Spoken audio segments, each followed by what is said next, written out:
El poder no siempre es un trono visible. A veces, quienes manejan los hilos de un imperio criminal permanecen ocultos en las sombras hasta que el momento del juicio llega sin aviso. Fue sentenciada a 30 meses de prisión tras declararse culpable.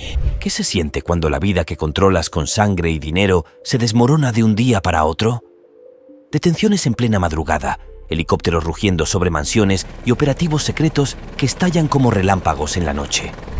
Rosalinda, El Menchito, Don Rodo, nombres que sembraron terror en México, pero que, uno a uno, cayeron bajo la mirada implacable de la justicia.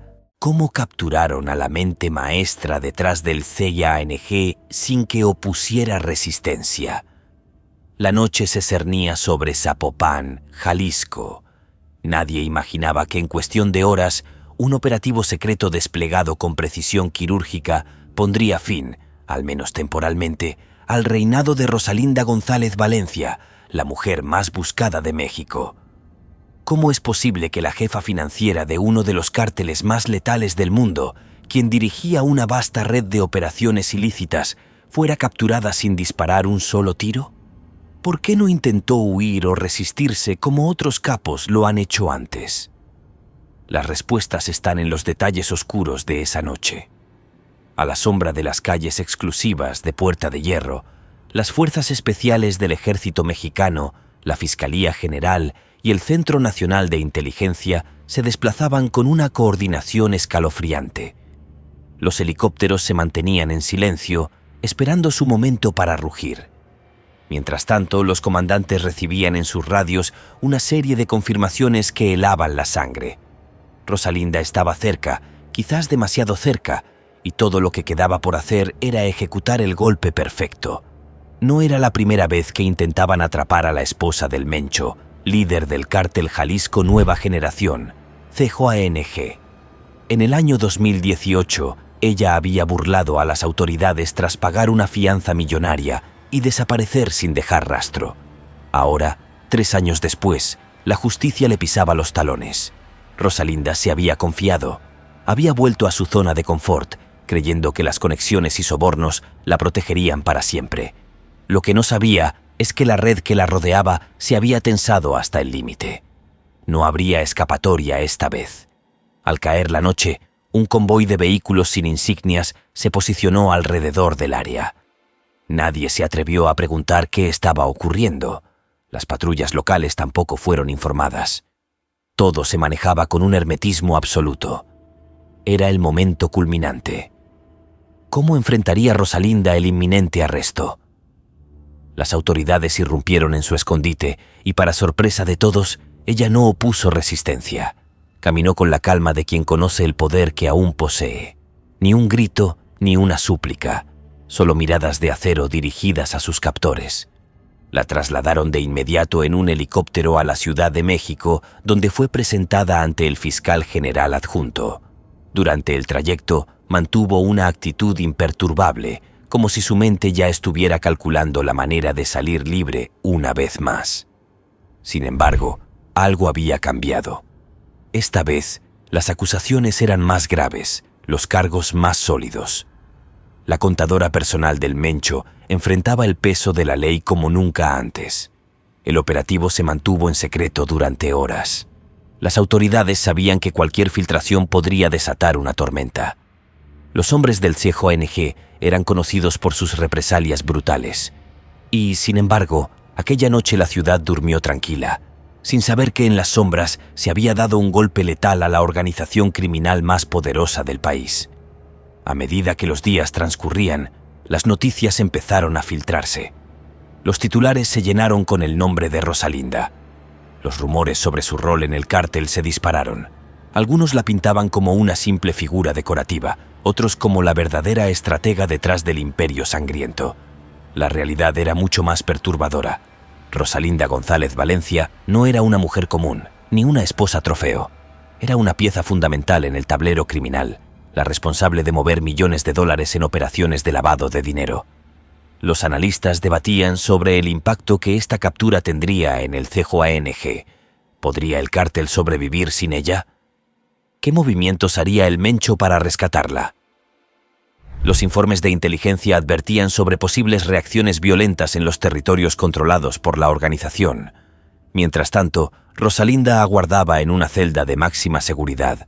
Su destino, por primera vez en décadas, estaba fuera de su control. Pero la historia no terminó ahí. Años más tarde, un segundo golpe sacudiría aún más la estructura familiar del CJANG. Abigail González Valencia, hermano de Rosalinda, también caería en manos de las autoridades. Pero esa es otra escena en este drama criminal que parece no tener fin. 8. ¿Por qué pagar una fianza millonaria? No la salvó del infierno que la esperaba. La primera detención de Rosalinda González Valencia fue una verdadera obra de precisión operativa, pero la historia estaba lejos de cerrarse con ese solo evento. La madrugada del 26 de mayo del año 2018, las Fuerzas Especiales de la Armada de México se desplegaron en el vecindario exclusivo de Puerta de Hierro en Zapopan, Jalisco. Aquel barrio, conocido por albergar a las élites económicas del país, estaba a punto de convertirse en escenario de una operación secreta que estremecería los cimientos del cártel Jalisco Nueva Generación, CJANG. Los rumores sobre la ubicación de Rosalinda ya habían llegado a los oídos de las autoridades federales, pero se sabía que actuar en un sitio tan vigilado no sería tarea sencilla. Helicópteros con luces apagadas sobrevolaban la zona mientras comandos avanzaban en silencio absoluto.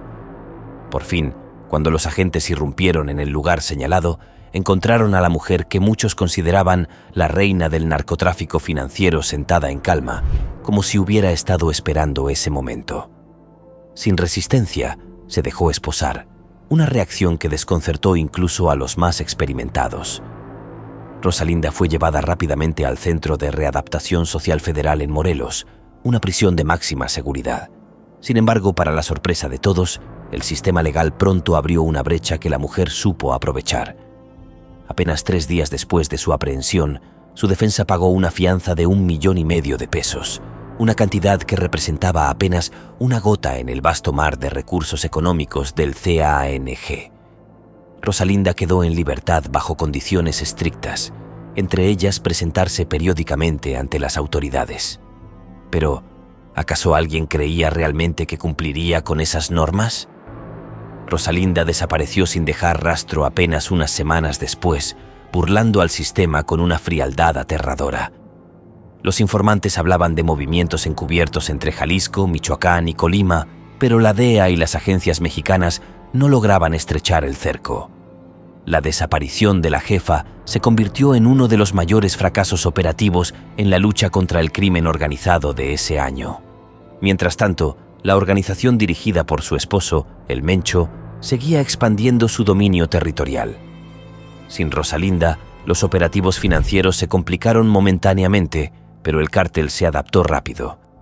Sabían que cualquier error podía ser aprovechado por sus rivales, especialmente por los fragmentos sobrevivientes de los Zetas y el cártel del Golfo.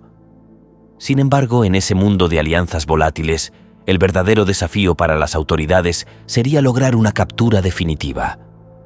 El tiempo pasaba y los medios de comunicación se llenaban de teorías sobre cómo Rosalinda seguía dirigiendo las finanzas desde las sombras. Los periódicos amarillistas la bautizaron como la Dama de Hierro del CJANG, una mujer supuestamente intocable. Pero el destino tenía otros planes. Los hilos invisibles que la protegían comenzarían a deshilacharse en silencio, hasta que en el año 2021 su suerte finalmente se agotaría. Las calles de Zapopan estaban llenas de un peligro latente. El cártel no permitiría que otro golpe semejante ocurriera sin consecuencias. Las autoridades lo sabían y estaban decididas a no repetir errores. Durante ese tiempo, cada movimiento de Rosalinda se analizaba con obsesión. Los agentes encubiertos monitoreaban llamadas telefónicas, transacciones bancarias y las rutas utilizadas por el cártel para el transporte de sus mercancías. El nombre de Rosalinda era un fantasma que rondaba cada sala de operaciones. 3 años después de aquella primera captura, la red se cerraría una vez más, pero esta vez no habría fianza capaz de salvarla. La pregunta que muchos se hacían no era si volvería a caer, sino cuánto daño colateral dejaría su segunda detención. En el mundo del crimen organizado, los errores siempre se pagan con sangre.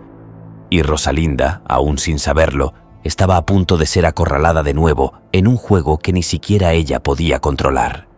La recaptura de Rosalinda. Cómo la mujer más escurridiza de México terminó nuevamente en una celda. Cuando una organización criminal se fragmenta, sus miembros más valiosos suelen desaparecer, pero no por mucho tiempo. Así ocurrió con Rosalinda González Valencia, cuyo rostro había desaparecido de los radares tras su liberación en el año 2018. Sin embargo, como todo líder oculto, su presencia se sentía en las sombras. En el mes de noviembre del año 2021, una redada orquestada con precisión volvió a sacudir al cártel Jalisco Nueva Generación, CONG. Rosalinda, la intocable, cayó de nuevo en manos de la justicia. Todo comenzó con un movimiento inesperado. Las agencias de inteligencia habían detectado la presencia de Rosalinda en Zapopan, en una lujosa propiedad cuya vigilancia era impenetrable, o eso creían los que la protegían. La información recopilada por la Secretaría de la Defensa Nacional, Sedena, indicaba que la mujer controlaba desde allí una vasta red de operaciones financieras.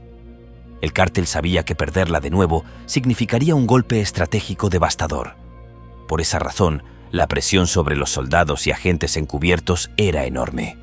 La pregunta que muchos se hacían era sencilla pero escalofriante.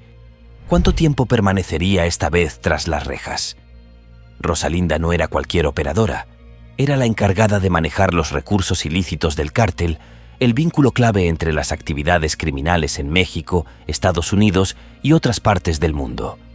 Su captura debía mantenerse en secreto hasta que las fuerzas de seguridad aseguraran todos los puntos críticos. A primeras horas de la madrugada, un convoy blindado rodeó la propiedad en cuestión. Los vecinos, ajenos al caos que se avecinaba, apenas comenzaban su día cuando escucharon el ruido ensordecedor de los helicópteros y las órdenes gritadas por los agentes especiales. Rosalinda fue sacada de la residencia sin resistencia visible, aunque los informes posteriores indicarían que su mirada transmitía una mezcla de furia contenida y resignación. El operativo fue un éxito, pero las consecuencias no tardaron en manifestarse.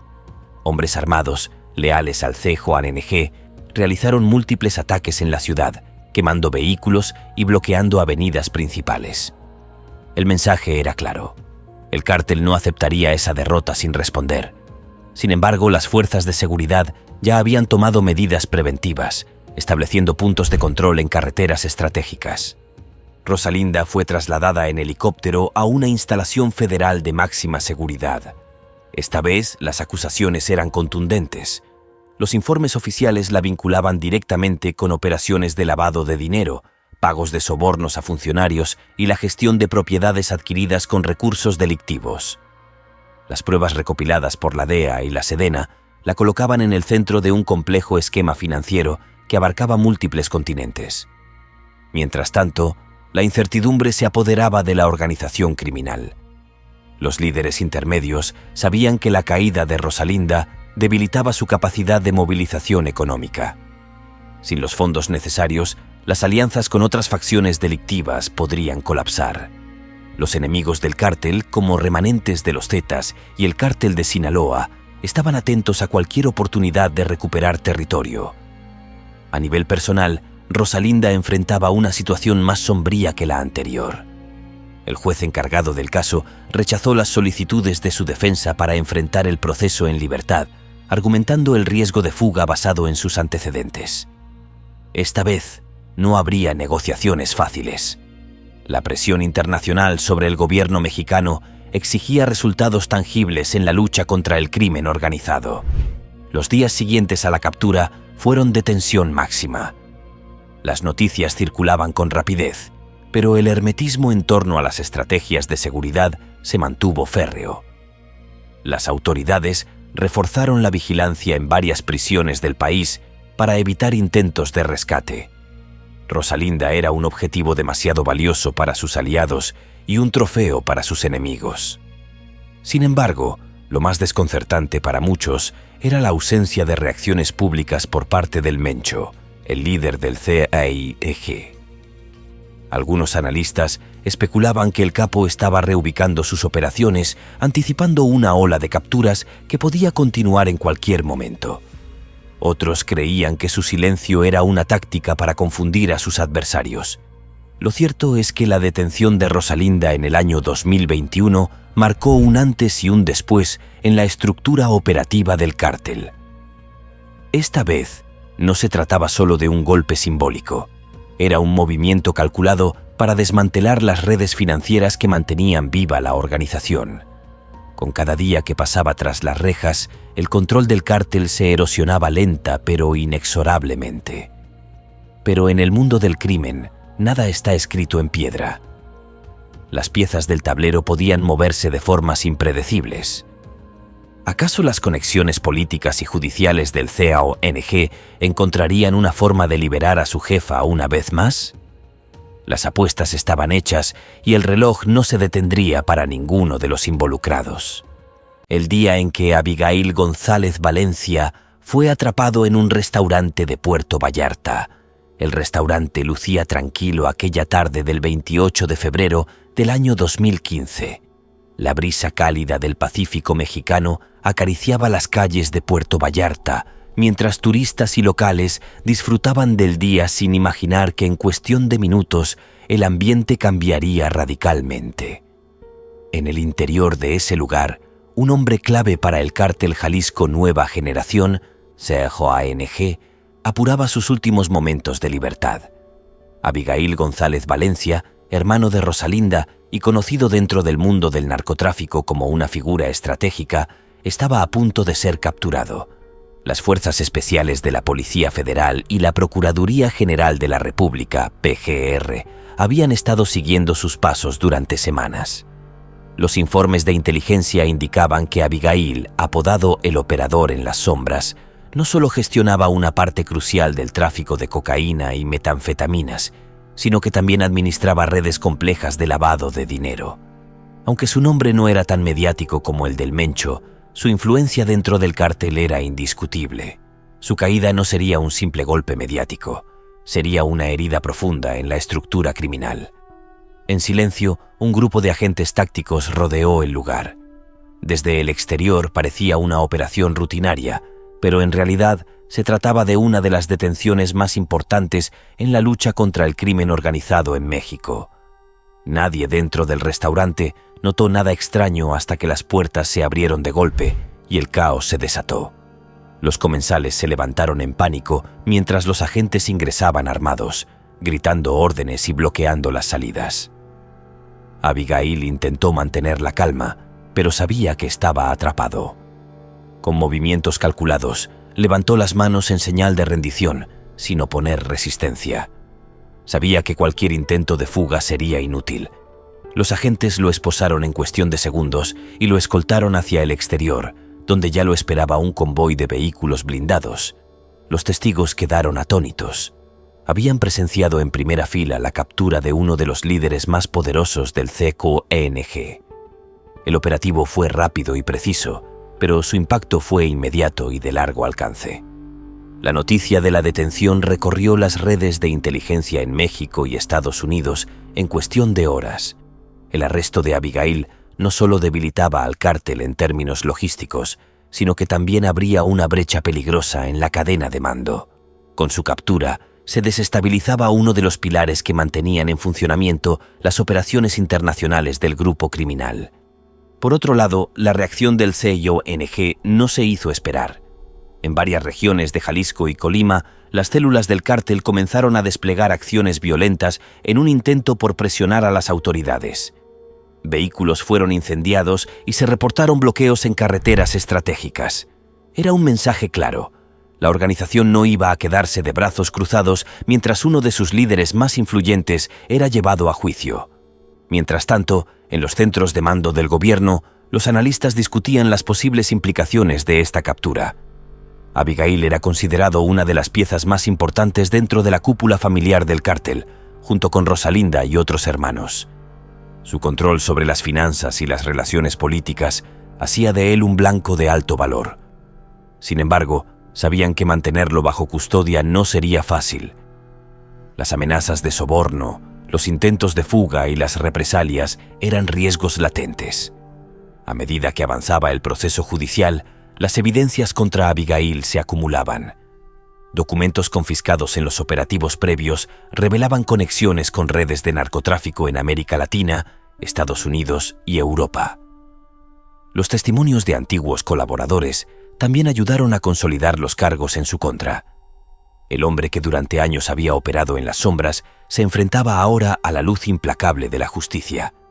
Sin embargo, el arresto de Abigail fue solo el principio de una serie de golpes que el CJUNG recibiría en los años siguientes. Con cada captura, la estructura familiar que sostenía al cártel se debilitaba un poco más.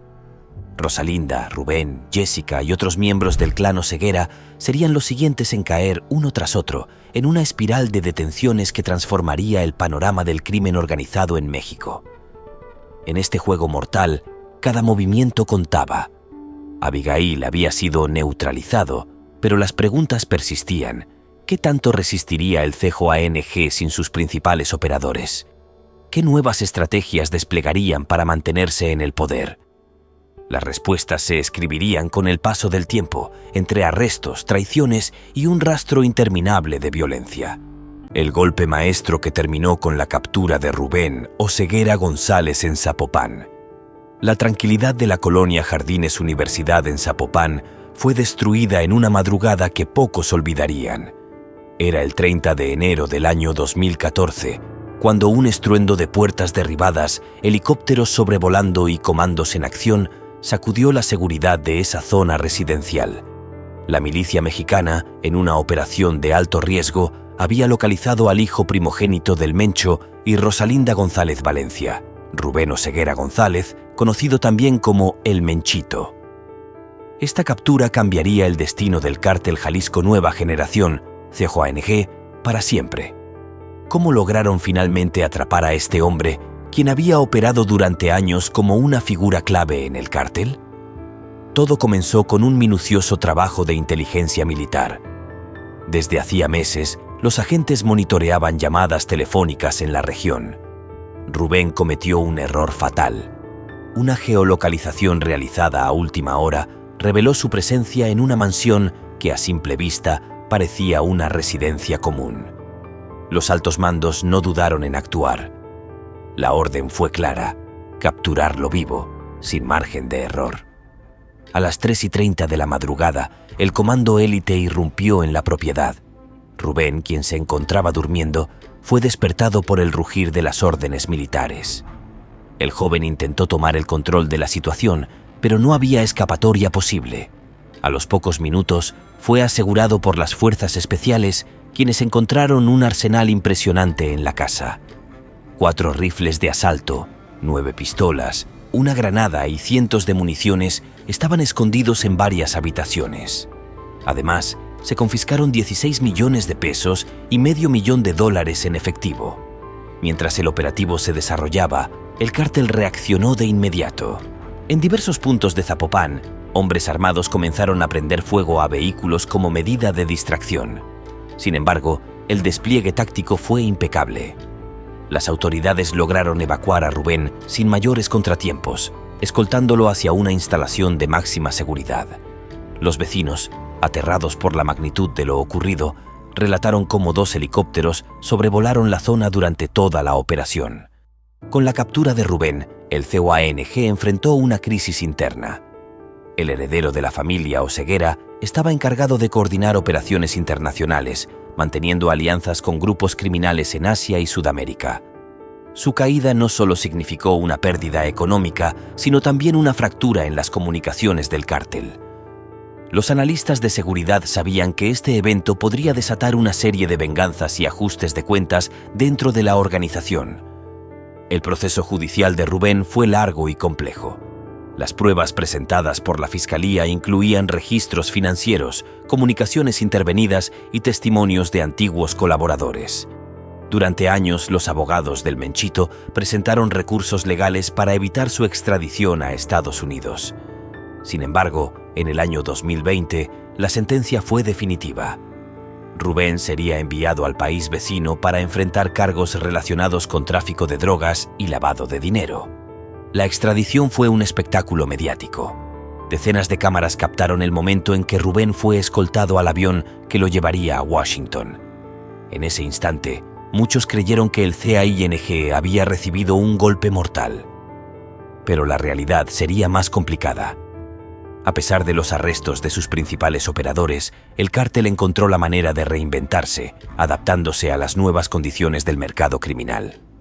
Sin embargo, para Rubén, el camino estaba sellado.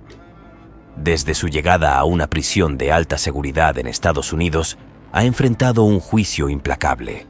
Los cargos que pesan sobre él incluyen conspiración para distribuir narcóticos y manejo de una organización criminal transnacional.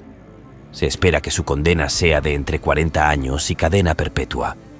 Para el joven que alguna vez soñó con heredar el imperio familiar, todo se ha reducido a una celda fría y silenciosa.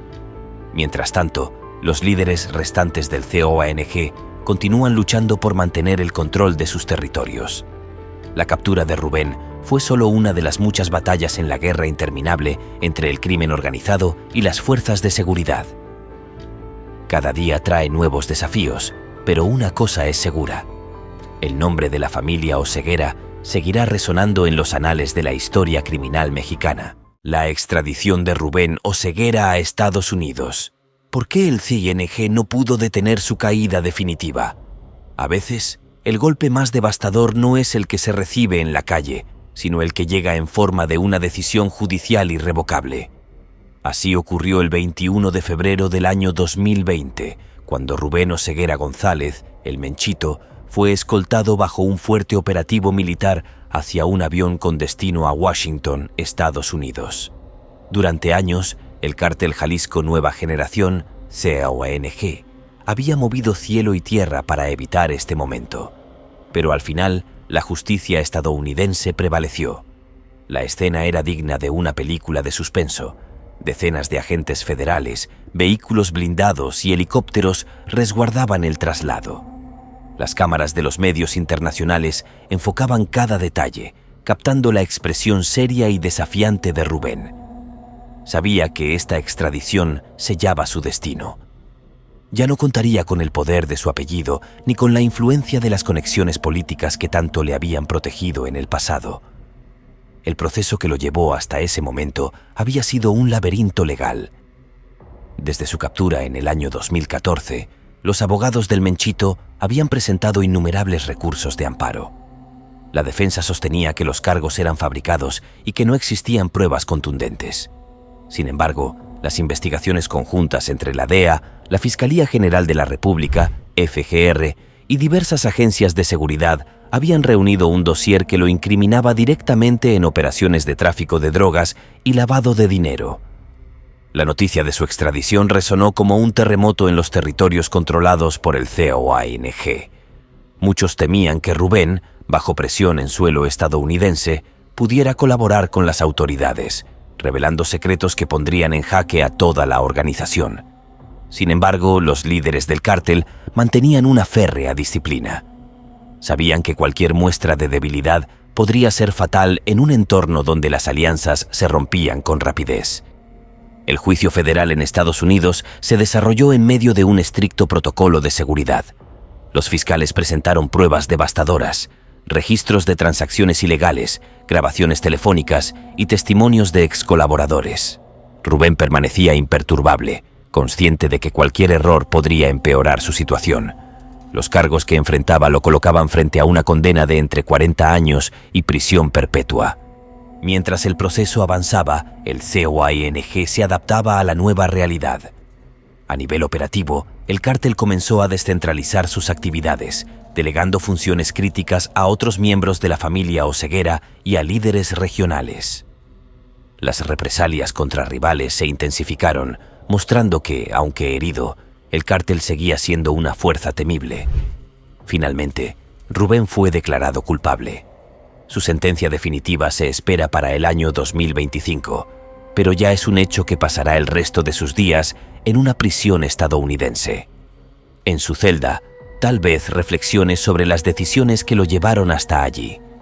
El imperio criminal que una vez aspiró a heredar quedó fuera de su alcance, reducido a una memoria distorsionada por la violencia y la ambición desmedida.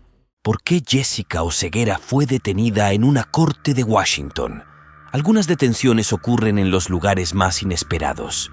A principios del año 2021, Jessica Oseguera González, hija del Mencho, y Rosalinda González Valencia, fue arrestada en el sitio donde menos se imaginaba, la entrada de una corte federal en Washington, Estados Unidos.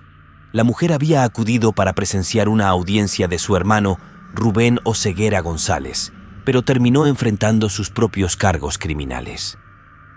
Los agentes federales esperaron pacientemente el momento adecuado. Cuando Jessica cruzó las puertas del tribunal, fue interceptada sin aviso. ¿Por qué arriesgaría tanto al presentarse en un lugar donde las autoridades podían identificarla con facilidad? Tal vez confiaba en que su doble nacionalidad le otorgaría cierta protección. Sin embargo, para las agencias estadounidenses, Jessica era un objetivo de alto perfil. Su nombre aparecía en varias investigaciones relacionadas con la administración de empresas que servían como fachada para operaciones de lavado de dinero. La captura de Jessica causó un revuelo inmediato en los círculos del CONG. A diferencia de otros miembros de la familia, ella había mantenido un perfil relativamente bajo. Sin embargo, los informes revelaban que su rol en la organización era más importante de lo que muchos creían. Jessica gestionaba inversiones y propiedades en México y en el extranjero, asegurando que los ingresos del cártel permanecieran fuera del alcance de las autoridades. En el juicio, los fiscales presentaron pruebas contundentes. Documentos financieros, registros de transferencias bancarias y testimonios de colaboradores del cártel apuntaban directamente a su participación en actividades ilícitas. Frente a la evidencia abrumadora, Jessica tomó una decisión crucial. Se declaró culpable de 5 cargos relacionados con lavado de dinero. La sentencia llegó en junio de 2021. Jessica fue condenada a 30 meses de prisión en una instalación de mínima seguridad en San Francisco. Sin embargo, su tiempo tras las rejas fue más corto de lo previsto. En marzo de 2022, fue liberada tras cumplir parte de su condena en condiciones extremas de aislamiento. Jessica relató cómo pasó 23 horas al día en confinamiento solitario, sin contacto con sus hijos debido a las restricciones de la pandemia. Su liberación marcó un nuevo capítulo en la historia de la familia Oseguera. Aunque había recuperado su libertad, las consecuencias legales y sociales de sus actos seguirían persiguiéndola. Mientras tanto, el CONG continuaba enfrentando una creciente presión de los gobiernos de México y Estados Unidos. La caída de Jessica fue un recordatorio de que, en el mundo del crimen, incluso los lazos familiares más fuertes pueden romperse bajo el peso de la justicia. Una liberación anticipada y los secretos que quedaron en la sombra. La prisión puede romper a los más fuertes, pero algunos logran jugar sus cartas con inteligencia. En marzo del año 2022, Jessica Oseguera González dejó atrás las rejas mucho antes de lo esperado. Su salida del centro de detención en San Francisco causó sorpresa en ambos lados de la frontera. ¿Cómo fue posible que, tras haber sido condenada a 30 meses de prisión por lavado de dinero, recobrara su libertad en apenas un año? Las razones estaban envueltas en un complejo entramado de condiciones humanitarias. Jessica había denunciado haber sido sometida a condiciones de confinamiento solitario, permaneciendo aislada durante 23 horas al día. La falta de contacto con sus hijos y las restricciones impuestas por la pandemia de ese momento fueron factores determinantes. Sus abogados aprovecharon esta situación para solicitar una reducción en su condena. El argumento fue simple pero efectivo. Su encarcelamiento había sido excesivamente severo. La decisión del tribunal fue polémica. Algunos sectores de la opinión pública criticaron lo que consideraban una concesión injustificada, mientras otros defendían que se trataba de un acto de justicia humanitaria. Lo cierto es que, aunque recuperó su libertad, Jessica no quedó libre de consecuencias. El estigma de su participación en el cártel Jalisco Nueva Generación, CJNG, la seguiría por años. En México, la noticia generó preocupación en los círculos del cártel. Los líderes temían que las autoridades estadounidenses hubieran ofrecido un acuerdo a Jessica a cambio de información valiosa. Sin embargo, no se filtraron detalles que confirmaran esta teoría. Jessica se mantuvo en silencio tras su liberación, reapareciendo solo esporádicamente en reuniones familiares. Para el CJNG, la caída de miembros clave como Jessica y su hermano Rubén había alterado significativamente su cadena de mando. Las operaciones financieras, antes centralizadas en la familia Oseguera, ahora se distribuían entre líderes regionales. El cártel seguía siendo poderoso, pero la presión internacional había comenzado a dejar cicatrices profundas. En su testimonio final ante el tribunal, Jessica habló de los sacrificios que había hecho por su familia. Negó estar involucrada directamente en los aspectos más violentos del cártel, pero reconoció haber cometido errores al gestionar ciertas empresas. La justicia le otorgó una segunda oportunidad, aunque muchos dudaban de que pudiera aprovecharla completamente en un entorno donde los enemigos y aliados cambiaban constantemente de rostro.